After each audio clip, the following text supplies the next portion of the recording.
Autrefois, on assurait en ayant finalement une connaissance beaucoup moins précise, beaucoup moins localisée de la réalité du risque, et donc on assurait sur des bases statistiques. Aujourd'hui, on est capable d'identifier de manière extrêmement précise, à l'adresse en réalité, la probabilité de survenance des risques. Les assureurs risquent tout simplement de se retirer, de dire non, le risque est beaucoup trop fort pour que j'accepte d'assurer cette maison à cet endroit-là parce qu'elle est trop exposée. On ne peut pas imaginer demain que les personnes qui sont en plus les plus exposées ne puissent pas s'assurer et assument seules la perte financière de la destruction pure et simple de leur maison.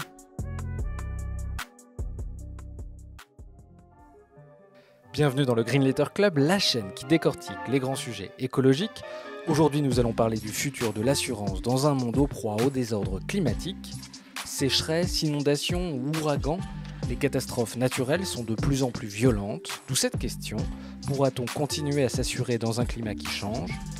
Pour y répondre, nous recevons Pascal Demurger, directeur général de la Maif, une société d'assurance mutualiste qui compte plus de 4 millions de sociétaires en France et coprésident du mouvement Impact France, un syndicat d'entreprises engagées. Bonjour Pascal Demurger. Bonjour Maxime. Alors première question, on va rentrer dans le vif du sujet. Est-ce que vous observez en tant qu'assureur une hausse significative du nombre de sinistres liés au changement climatique ? Alors, de ce point de vue-là, d'ailleurs, l'assurance, c'est extrêmement intéressant parce que c'était une espèce de miroir, je dirais même un miroir grossissant en réalité de ce qui est en train de se passer sur le climat. Et d'ailleurs, c'est à la fois un miroir de l'existant, mais ça peut être aussi un laboratoire de solutions. Sur l'existant, en tout cas, alors oui, bien sûr, on constate, on mesure même une hausse systématique de la sinistralité climatique, et ça, pas depuis hier, depuis peut-être une quinzaine d'années, avec quasiment un doublement du coût des événements climatiques à peu près tous les 3 ans. Donc c'est une progression assez considérable. Un pic en 2022, alors absolu. Là, pour le coup, tous les observateurs ont été surpris. Alors, je ne crois pas que ce soit le signe d'une accélération du réchauffement en lui-même, mais en revanche, d'une accélération des conséquences du réchauffement. C'est-à-dire que le réchauffement, il est relativement linéaire. En revanche, ça produit des effets qui sont complètement non linéaires et qui ont été particulièrement violents en 2022.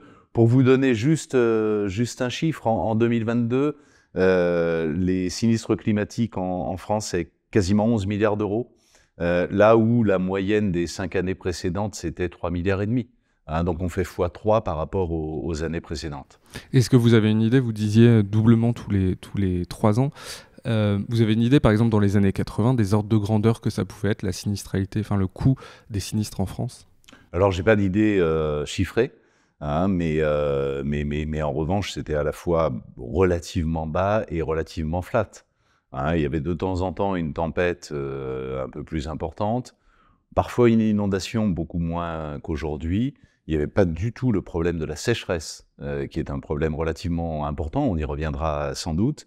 Donc c'était j'allais presque dire sans surprise, quoi, et complètement anticipable.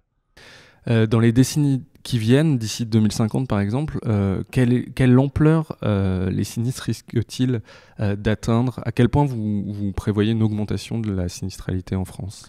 Il y a eu une étude de la Fédération française de l'assurance il y a quelques années qui prévoyait un doublement des primes, ce qu'on appelle les multirisques habitation, c'est-à-dire l'assurance habitation en France. Doublement des primes, en sachant que évidemment le climatique n'est qu'une partie, et même plutôt une petite partie de ces primes-là. Donc on voit l'impact assez considérable.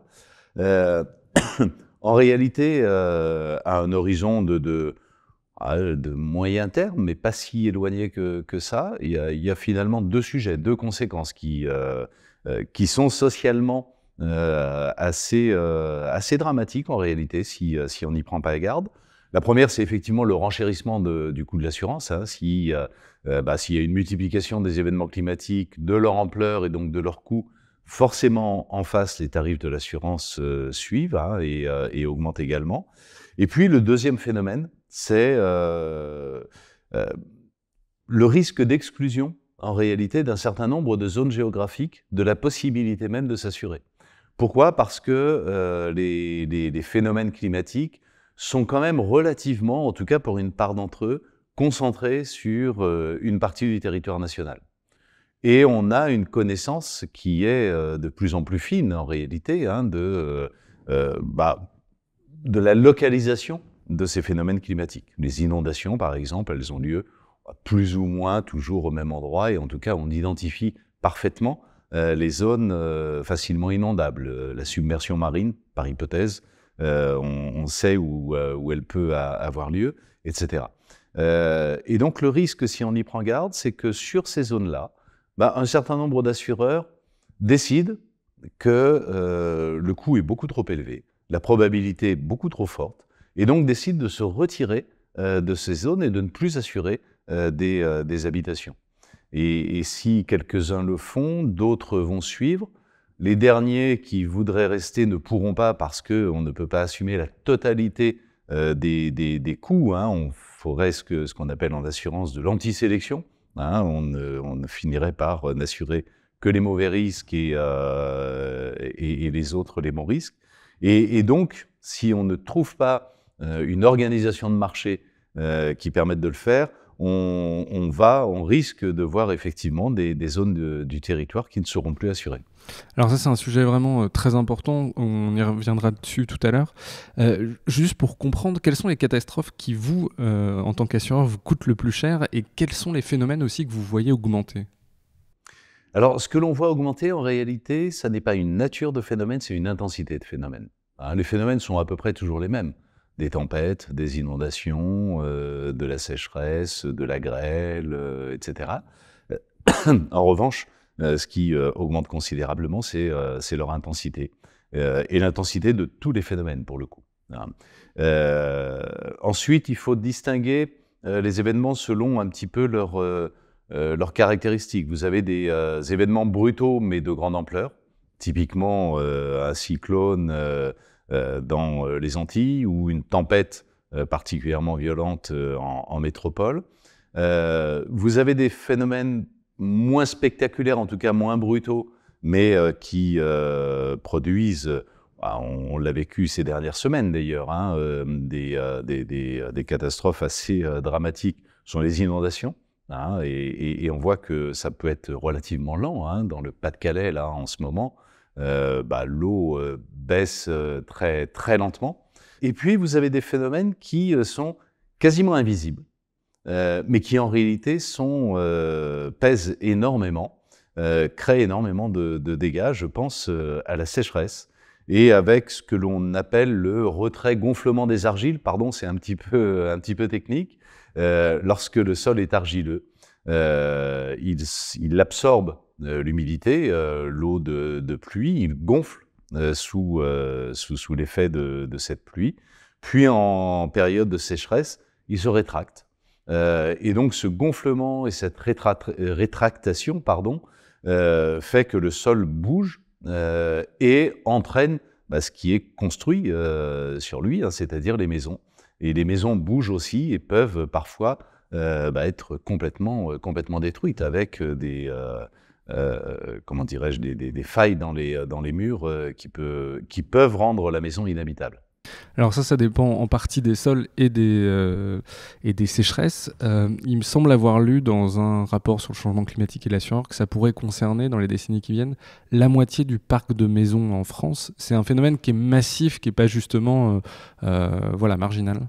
C'est un phénomène qui est massif. On considère que, on ne considère pas, on sait qu'à peu près la moitié des sols métropolitains sont argileux, hein, et donc susceptibles d'être touchés par ce phénomène de retrait-gonflement des argiles.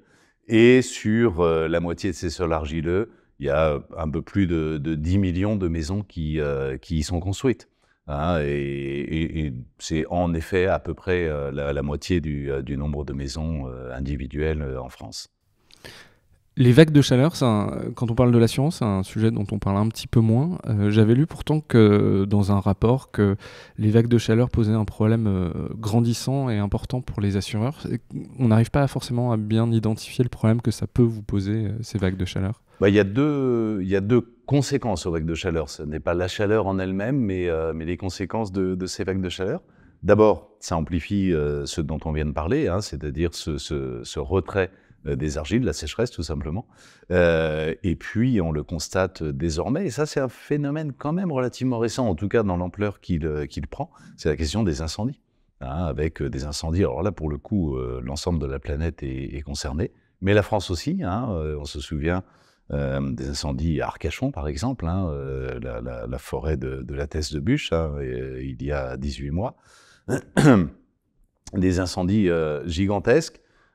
Et avec en plus une espèce de boucle de rétroaction, hein, un cercle vicieux. Les incendies détruisent de la biodiversité, de la capacité à absorber du carbone, et donc accélèrent à leur tour le réchauffement climatique. Donc à la fois cause et conséquence, on va dire, de ce réchauffement. Les inondations, c'est un problème qui a toujours posé beaucoup de sujets aux assureurs. C'est pareil, c'est un phénomène que vous voyez en augmentation, vous le disiez tout à l'heure. À quel point ça touche les assureurs, la question de l'augmentation des inondations? C'est un phénomène qui est en augmentation, tout simplement parce que la pluviométrie a changé. Elle n'est pas nécessairement sur une année beaucoup plus abondante. En revanche, il pleut de manière beaucoup plus intensive sur des périodes beaucoup plus courtes. Et avec une capacité des sols à absorber cette pluie qui, évidemment, est limitée, hein, et donc il y a des phénomènes à la fois de débordement des cours d'eau et, comment dirais-je, de ruissellement et de ravinement du fait de ces pluies surabondantes. Et qui du coup appauvrissent énormément les sols et créent des inondations.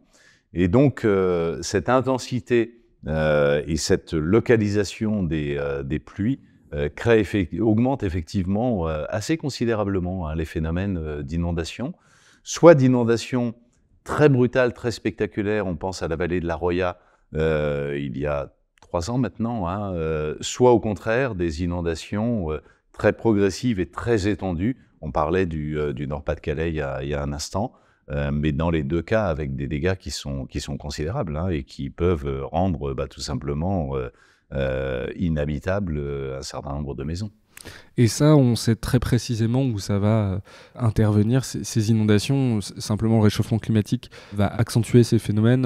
Est-ce qu'on a une idée de la carte de France, par exemple, des inondations, de la carte de France des incendies, de la carte de France des sécheresses ? C'est un petit peu le cœur du sujet de l'inassurabilité. L'inassurabilité, c'est quoi? C'est effectivement le croisement de l'augmentation de ces phénomènes naturels, de ces catastrophes naturelles, hein, ou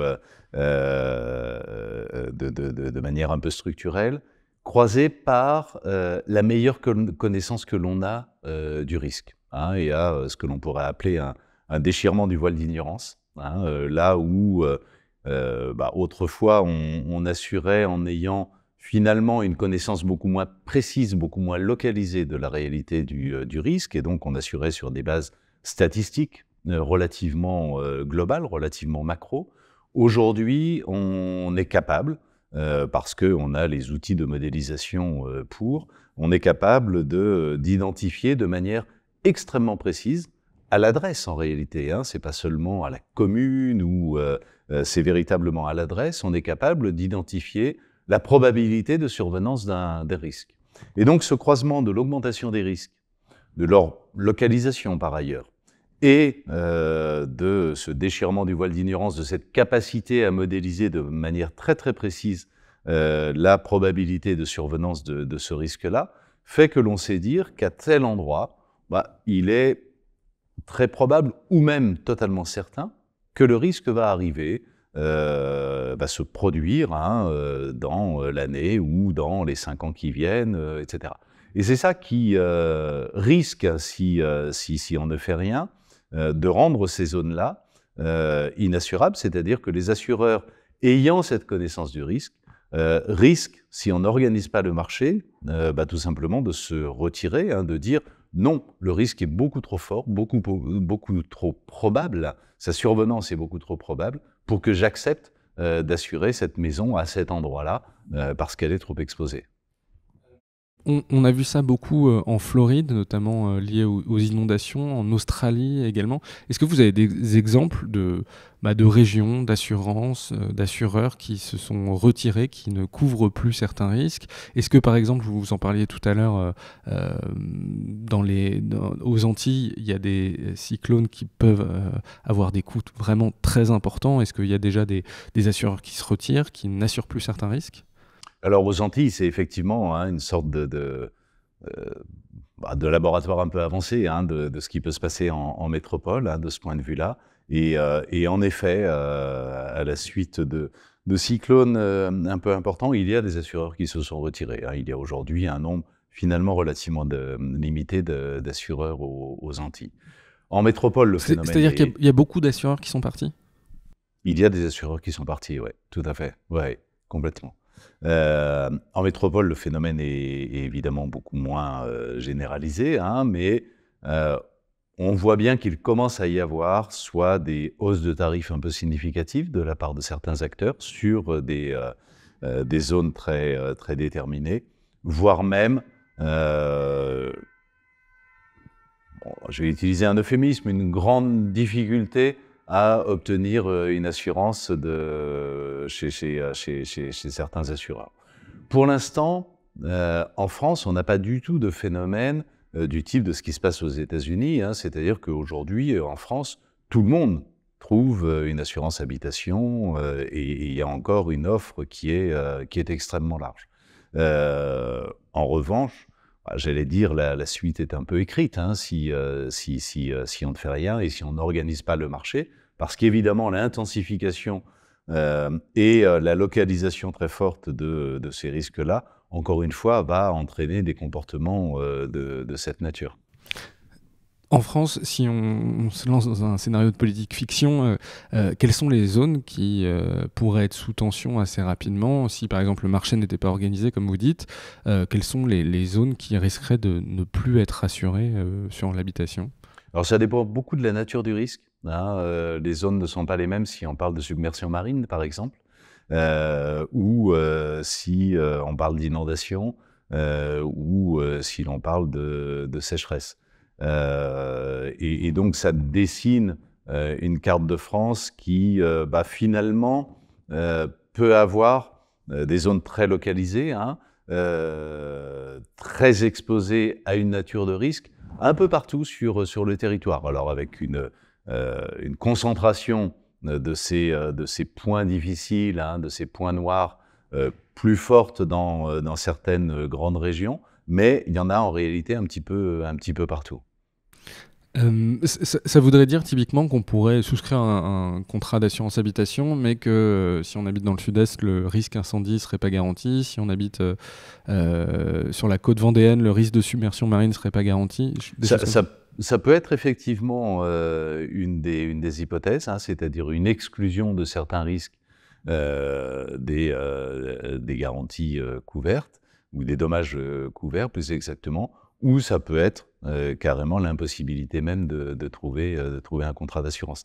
Dans les deux cas, la conséquence est la même, ça veut dire que les gens se retrouveraient, et encore une fois, on parle au conditionnel et pas au présent, en tout cas en France, mais aux États-Unis c'est déjà le cas, où des gens ne sont plus couverts précisément pour le risque le plus probable. Et or, l'objet de l'assurance, c'est bien de se couvrir pour ces risques-là. Sur l'assureur en lui-même, est-ce que le modèle de l'assurance est remis en question? Est-ce que, on imagine que l'assureur était bénéficiaire 9 années sur 10 précédemment et il devait mettre la main à la pâte une année sur 10. C'est comme ça qu'on imagine que le secteur fonctionnait.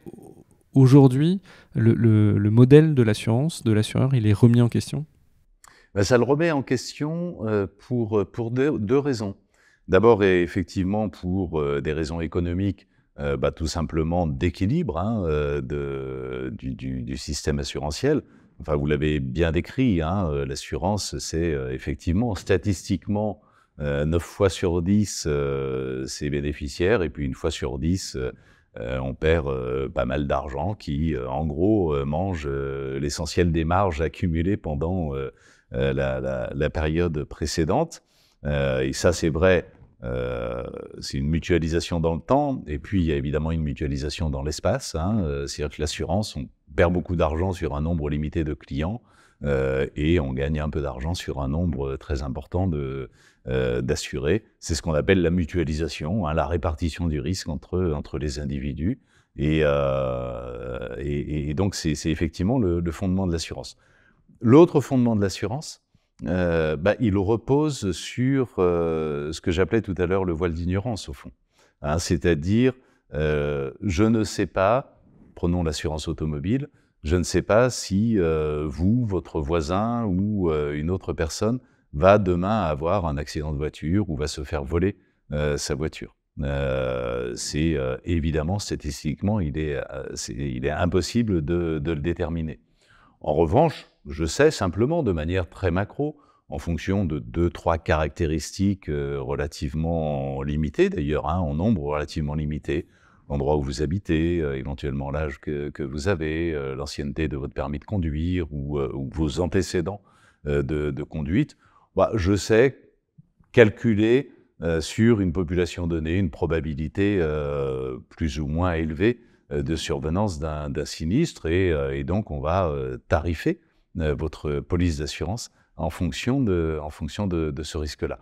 Mais ce sont des lois probabilistes, ça repose véritablement sur des statistiques. Le problème avec l'affinement de la connaissance, et notamment des phénomènes météorologiques et de l'évolution du climat et de ses conséquences, le problème, c'est que ça devient de moins en moins de la probabilité, mais de plus en plus de la certitude.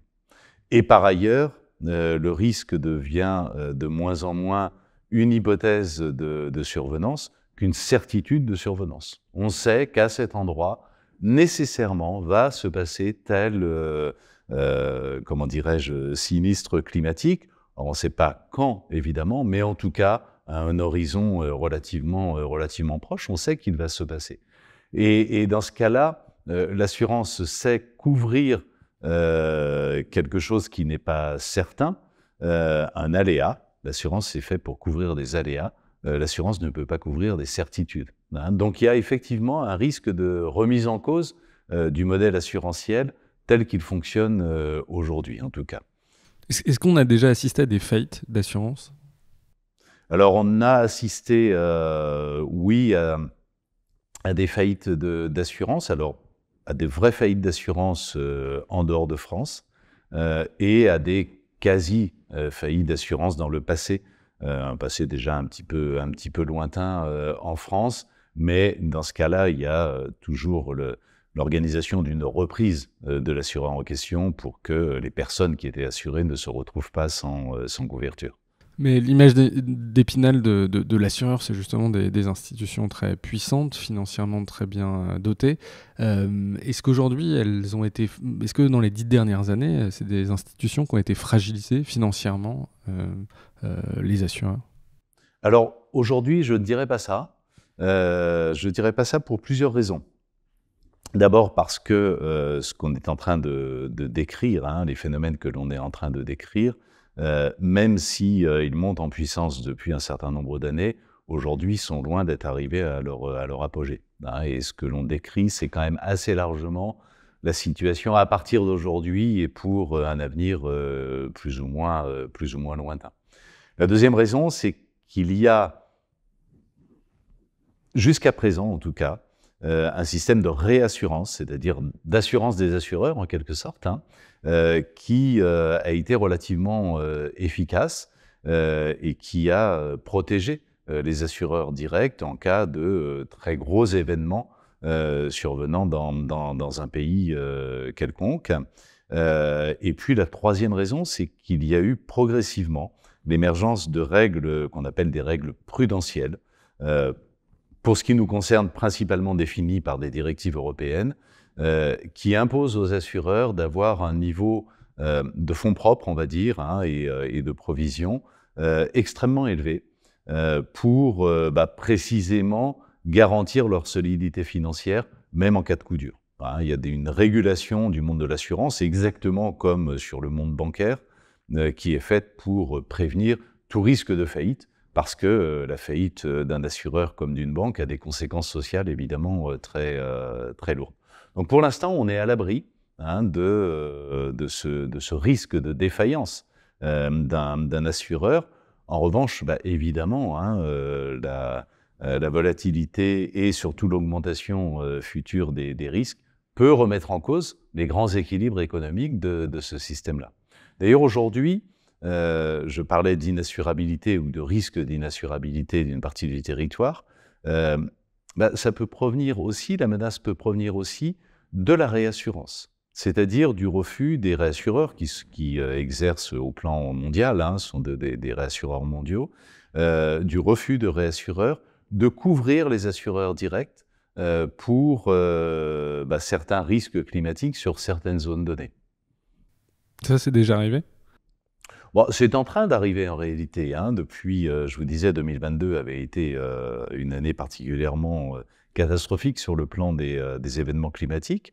En 2023, les assureurs se sont partiellement retirés, à la fois avec des hausses de tarifs considérables, vraiment considérables, et des refus de garantie ou des limitations de leurs garanties assez drastiques, oui.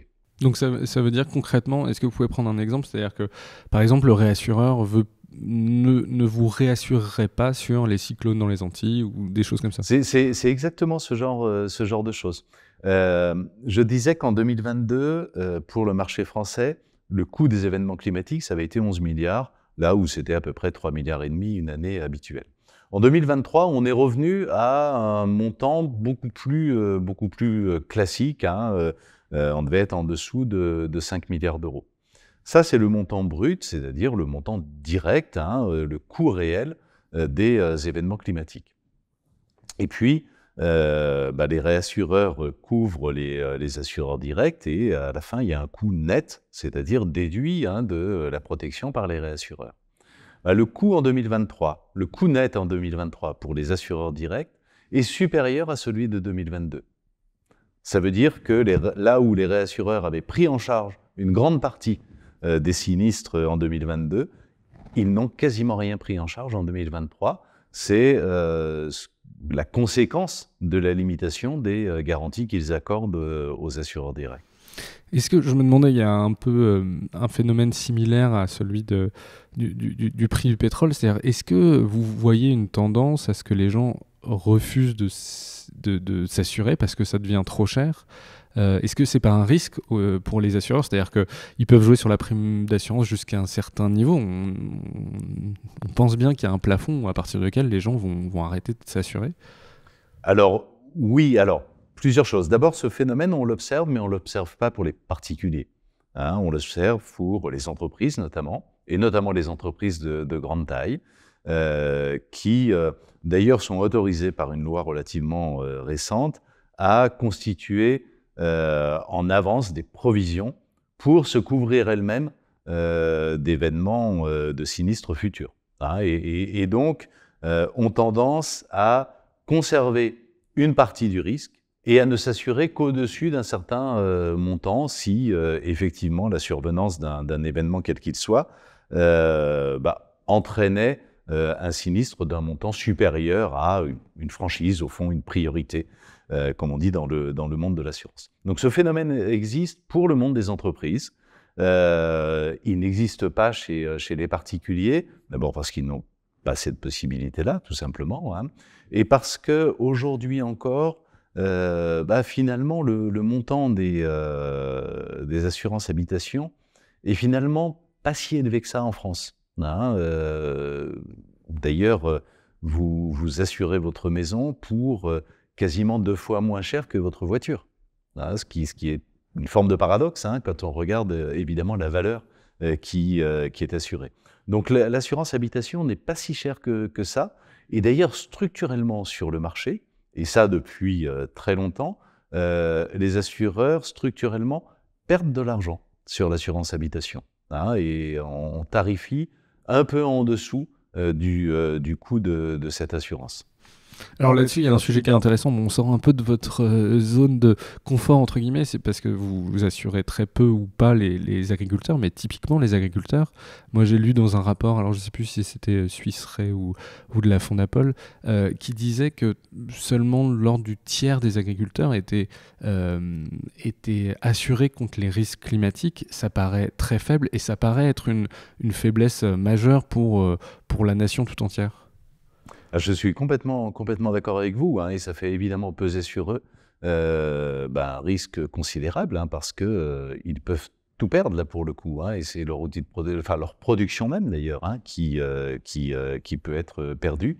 Il y a eu un accord récent et une évolution législative récente sur l'assurance agricole qui permet précisément un système à 3 étages, c'est-à-dire au fond, d'abord une conservation, comme l'on dit, du risque par les agriculteurs eux-mêmes lorsqu'ils ne dépassent pas un certain montant, puis une frange assurantielle, hein, entre un certain montant et un niveau catastrophique, inaccessible pour les assureurs, et au-delà, si jamais il y avait des événements qui génèrent un coût qui serait au-delà de cette limite, un système de solidarité nationale où l'État intervient. Je vais traduire pour le vulgaire avec des chiffres qui sont pas du tout réalistes, mais pour qu'on comprenne bien ce que vous dites. C'est-à-dire qu'en dessous de 5 000 €, ça pourrait être intégré comme une perte pour l'agriculteur. Entre 5 et 30 000, c'est un assureur qui prendrait le relais. Donc si on n'est pas assuré, personne qui prend le relais. Et au-dessus de 30 000, ça pourrait être l'État. C'est ça le système qui est en train de se dessiner. C'est exactement le système.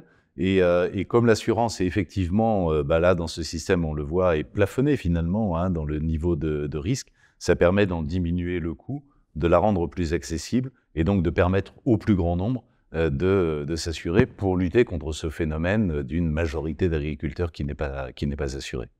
Alors, dans votre bouche, vous avez beaucoup utilisé l'expression « organiser le marché ». On voit bien qu'il y a une forte tension sur le secteur de l'assurance, que le changement climatique va bouleverser les pratiques.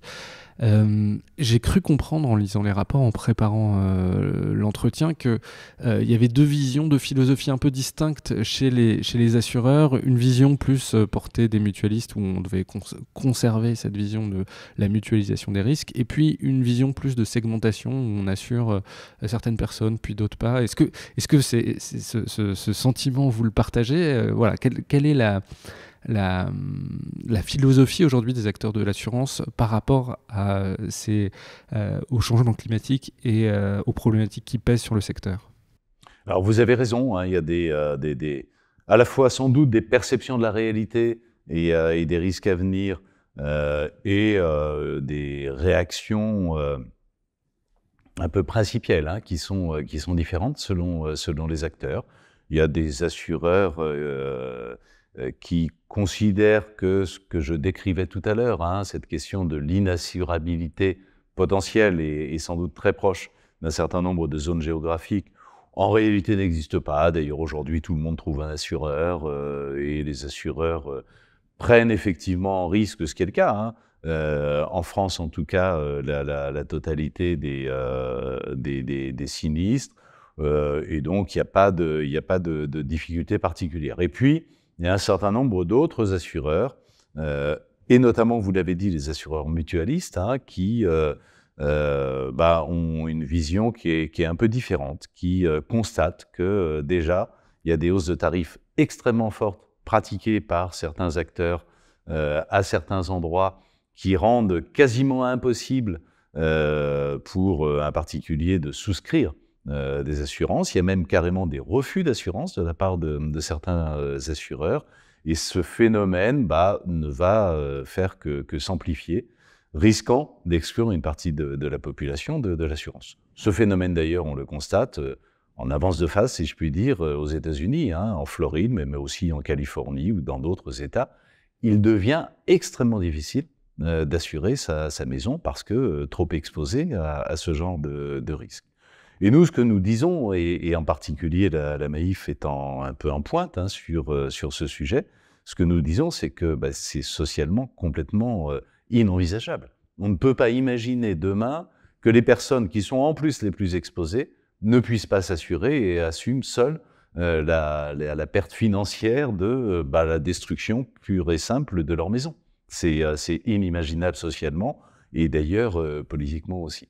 Et donc, ce que l'on dit, c'est revenons à une organisation de marché qui repose effectivement sur une mutualisation du risque, c'est-à-dire un partage du risque sur une population beaucoup plus large, sur la population dans son ensemble, et faisons en sorte que tous les assureurs qui travaillent en France prennent leur part de ces zones particulièrement exposées, et leur part, ça correspond à leur part de marché en général. Et donc, organisons une solidarité financière, en quelque sorte, entre l'ensemble des assureurs, ce qui permettra de répartir les coûts sur la totalité de la population française, et en répartissant ainsi, ça devient effectivement accessible financièrement. Ces antagonismes, ils se matérialisent quelque part dans les discussions auprès de l'État. Est-ce que voilà, il y a des législations qui sont en cours? Est-ce qu'il y a des discussions qui sont en cours avec l'État? Et comment vous voyez aussi le rôle de l'État sur ces questions-là? Alors oui, il y a pas mal de discussions en cours. Il y a des discussions en cours au sein de la profession, au sein de la Fédération française de l'assurance. Et puis, il y a des discussions avec les pouvoirs publics. Et en particulier, il y a plusieurs missions, dont une principale, qui ont été diligentées par les pouvoirs publics, par le gouvernement, sur ce sujet-là, et qui devraient rendre leurs conclusions dans les jours qui viennent, en réalité, sans doute avant la fin du mois de février, et faire des propositions d'évolution de la réglementation. Quel rôle doit jouer l'État dans l'accompagnement des assureurs ? Je pense que l'État a un double rôle à jouer. Il a d'abord son rôle normal de législateur, d'organisateur en quelque sorte de ce marché. Et donc je pense que l'État doit fixer un certain nombre de règles, notamment celles imposant en quelque sorte aux assureurs de couvrir la totalité des risques. Et puis, l'État a un second rôle qui est d'organiser la solidarité nationale lorsque des événements d'une ampleur telle ne peuvent pas être pris en charge par la seule industrie de l'assurance. Et donc là, il y a un volet de solidarité et de répartition qui doit être joué par l'État, ce qui est le cas à travers, je parlais tout à l'heure de la Caisse centrale de réassurance, la CCR, qui est un réassureur public qui joue ce rôle-là dans les cas de catastrophes naturelles. Alors, il y a un phénomène qu'on constate depuis les années 2000, c'est une financiarisation aussi du monde de l'assurance. On a vu émerger même une titrisation, c'est-à-dire des bons, des obligations qui sont dédiées à l'assurance. Est-ce que vous pouvez nous expliquer ce phénomène? Qu'est-ce qui se passe? C'est-à-dire que l'assurance en elle-même est en train d'être vraiment financiarisée, d'être mise, je vulgarise pas tout à fait ça, mais d'être mise en bourse, c'est-à-dire les risques sont vraiment titrisé? Alors effectivement, il y a assez peu en France en réalité, mais notamment aux États-Unis, il y a un phénomène de titrisation, c'est-à-dire d'émission de ce qu'on appelle les cat bonds, des obligations catastrophes en quelque sorte, qui sont un mécanisme dans lequel des obligations sont émises avec des clauses prévoyant que, en cas de survenance de catastrophes naturelles clairement évidemment identifiées, précisées dans le règlement de ces obligations, dans ce cas-là, ces obligations ne sont pas remboursées ou ne sont que partiellement remboursées. Donc si la catastrophe dans les 5 ans à venir, par exemple, ne se produit pas, ce sont des obligations normales, avec généralement, bien sûr, une rémunération un peu élevée, puisqu'il y a en face un risque qui est plus important. En revanche, si la catastrophe qui est prévue se produit, elles ne sont pas remboursées.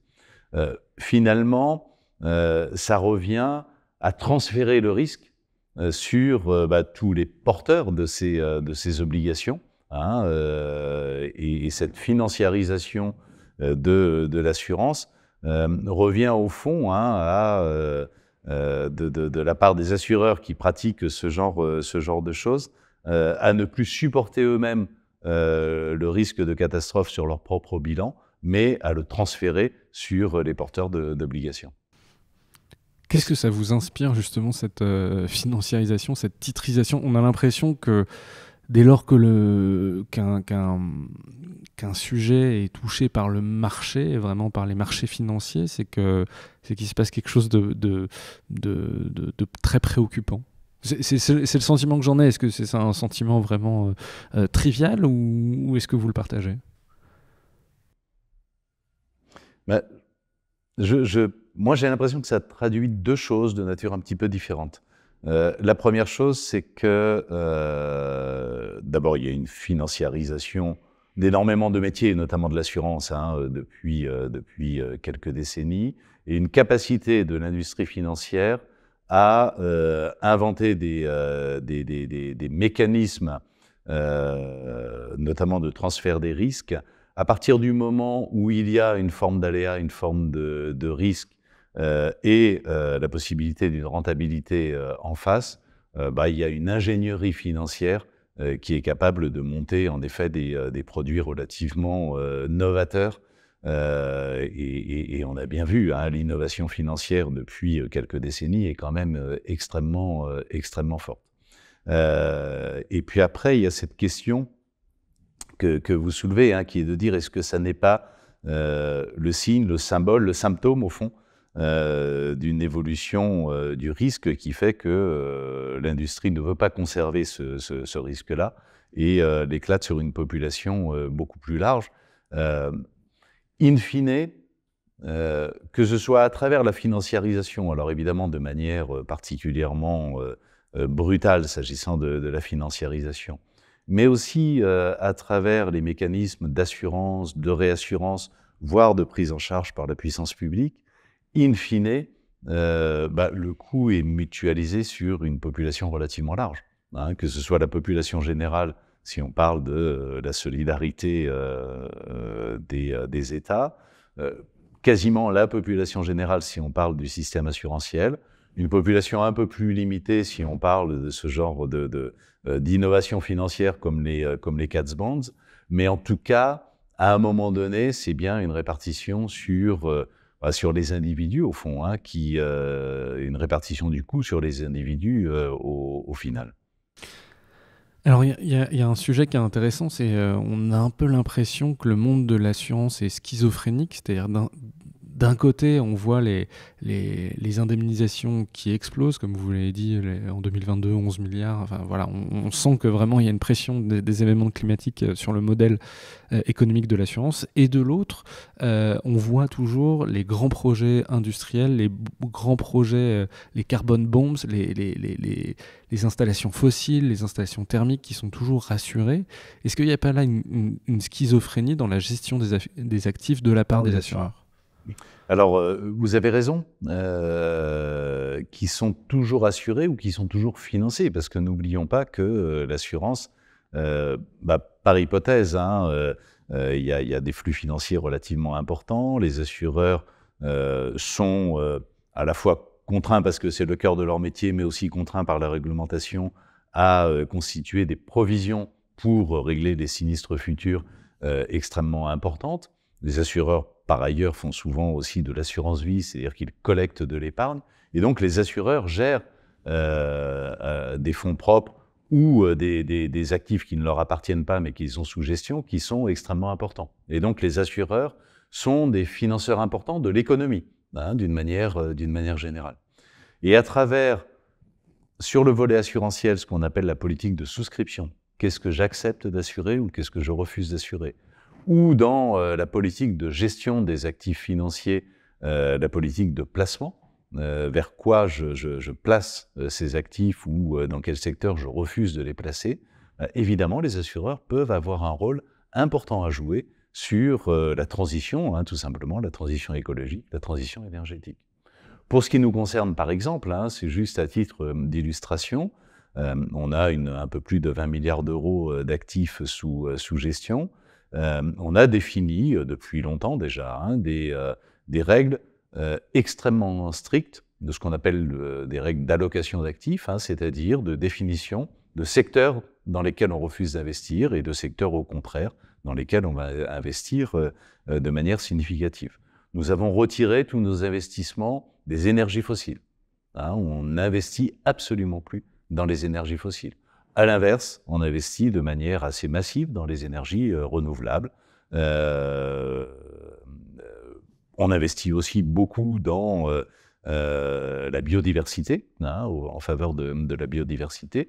Donc on a évidemment un rôle relativement important pour accélérer, ou pour d'autres ralentir, au contraire, la transition écologique et la transition énergétique.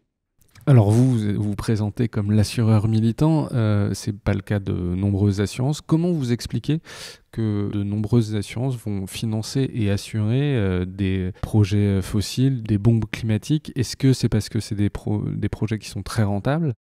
Alors la contradiction que vous mettez en lumière, c'est je suis assureur. D'un côté, j'assure ou je finance des projets qui vont accélérer le réchauffement climatique et donc accélérer les catastrophes naturelles. Et de l'autre côté, puisque je suis assureur, je vais devoir en payer les conséquences.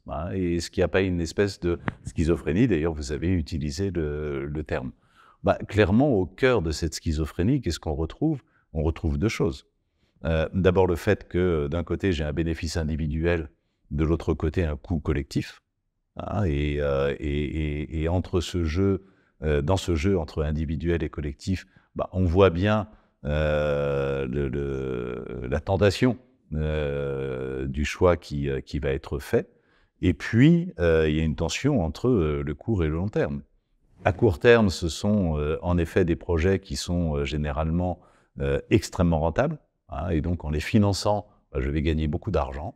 Et puis, il va y avoir un coût, mais qui est un coût pour demain ou pour après-demain, qui est moins certain, qui va être pris en charge collectivement et qui est à plus long terme. Et donc, j'ai une préférence pour le court terme.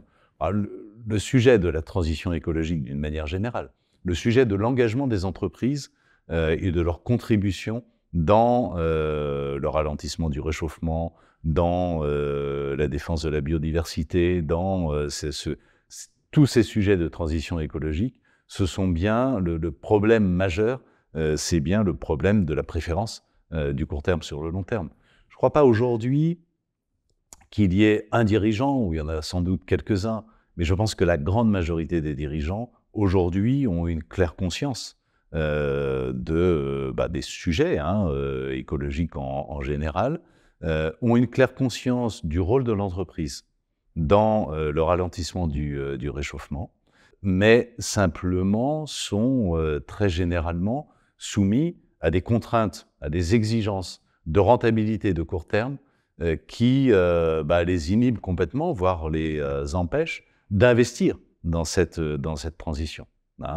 C'est d'ailleurs la raison pour laquelle, je sors un tout petit peu de l'assurance, mais c'est la raison pour laquelle j'ai accepté de prendre la coprésidence d'un mouvement patronal, au fond, d'un mouvement d'entreprise qui s'appelle Impact France, qui réunit des entreprises qui sont conscientes de ces difficultés et qui ont envie justement de contribuer à cette transition écologique et de contribuer d'ailleurs aussi à la transition sociale, si on peut la qualifier comme ça. Et à travers ce mouvement d'entreprise engagé, on essaye de peser sur les pouvoirs publics pour créer un cadre réglementaire et fiscal qui soit beaucoup plus incitatif, qui aide les entreprises qui ont envie de s'engager à prendre les mesures nécessaires pour accélérer cette transition. Si je résume ce que vous dites, et en côtoyant des dirigeants régulièrement, c'est que vous dites au fond, les hommes, ils savent très bien ce qui est en train de se passer, sauf que s'ils investissent dans des choses qui sont moins rentables, leurs actionnaires leur diront d'aller voir ailleurs, et qu'en fait, ils sont un peu prisonniers des logiques de rentabilité. C'est exactement ça. C'est exactement ça, c'est-à-dire qu'on est dans une... On parlait tout à l'heure de financiarisation de l'économie. On est quand même aujourd'hui dans un système dans lequel les actionnaires pèsent énormément sur le management des entreprises, hein, et en particulier les fonds d'investissement pèsent considérablement sur les choix du management et pèsent toujours dans le même sens, hein, c'est-à-dire celui d'une rentabilité accrue et d'une rentabilité de court terme avec des exigences de retour sur investissement qui sont très élevées et qui ne sont pas compatibles avec toute idée d'investissement pour l'avenir et en particulier en faveur de la transition. Il y a un sujet qui est, je pense que c'est le dernier sujet qu'on va aborder, mais qui est très intéressant, c'est que vous le disiez, le voile d'ignorance a été déchiré sur l'impact, la localisation des impacts du changement climatique sur nos vies et sur nos régions. La question, du coup, c'est celle de la prévention. Est-ce que le rôle de l'assureur ne va-t-il pas changer ? C'est-à-dire qu'on suppose, pour éviter que vous payiez des sommes astronomiques, c'est vraiment d'inciter les gens à changer de comportement. Voilà. Comment vous appréhendez cette question de la prévention des populations aux risques climatiques ? C'est un sujet qui est extrêmement important, hein. On ne peut pas se contenter simplement d'essayer de réparer les dégâts que le réchauffement climatique va causer. Mais on doit avoir évidemment en amont un rôle de prévention majeur. Je ferai juste une analogie d'ailleurs, c'est le sujet qui est généralement plutôt assez bien connu de la prévention routière.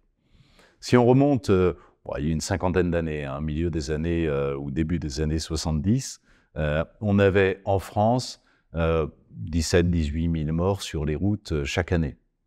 L'État a pris un certain nombre de réglementations et notamment obligé les assureurs à consacrer une partie des primes d'assurance automobile au bénéfice d'actions de prévention routière. Moralité, 50 ans après, il y a à peu près 2000 morts par an sur les routes. C'est encore beaucoup, mais c'est quand même 8 fois moins qu'à l'époque. Et donc on voit bien qu'il y a eu effectivement une vraie efficacité de ces politiques de prévention. Aujourd'hui, les gros sujets de prévention, ils doivent être évidemment centrés sur le climat, sur le réchauffement climatique, et concentrés sur deux sujets au fond. D'abord évidemment sur la question de l'atténuation du réchauffement climatique. Il faut impérativement que les entreprises en particulier, mais aussi l'ensemble des acteurs économiques, consacrent des efforts beaucoup plus importants sur l'atténuation de ce réchauffement.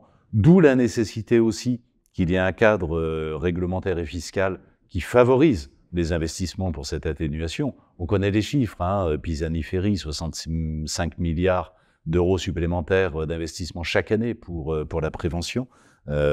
Pour l'atténuation. Et puis la prévention, c'est aussi la prévention des conséquences des catastrophes naturelles lorsqu'elles surviennent. Comment on fait pour, notamment avec des solutions fondées sur la nature, et sur le rétablissement de la biodiversité, ou lorsque on va reméandrer, redessiner les méandres d'un cours d'eau. On va évidemment diminuer en cas d'inondation, en cas de forte pluie, les phénomènes d'inondation. Lorsque on réhabilite des zones humides, ça va être en quelque sorte des vases d'expansion, là aussi en cas d'inondation, etc., etc. Mais vous n'avez pas d'incidence sur ces choix-là qui sont des choix de politique publique, des choix de communes? Alors, on a un rôle dans la mesure précisément où on finance une partie de ces projets. On a pris la décision, par exemple, de consacrer 10% de nos résultats annuels, 10% de notre résultat, à des actions en faveur de la biodiversité et à des actions en faveur de la prévention, en aidant ceux de nos assurés qui sont à la fois les plus exposés et les plus fragiles économiquement à prendre des mesures de prévention contre les risques naturels. Et par exemple, si à la survenue d'une inondation, voilà, c'est des choses qu'on arrive à, dans certains cas, prévoir.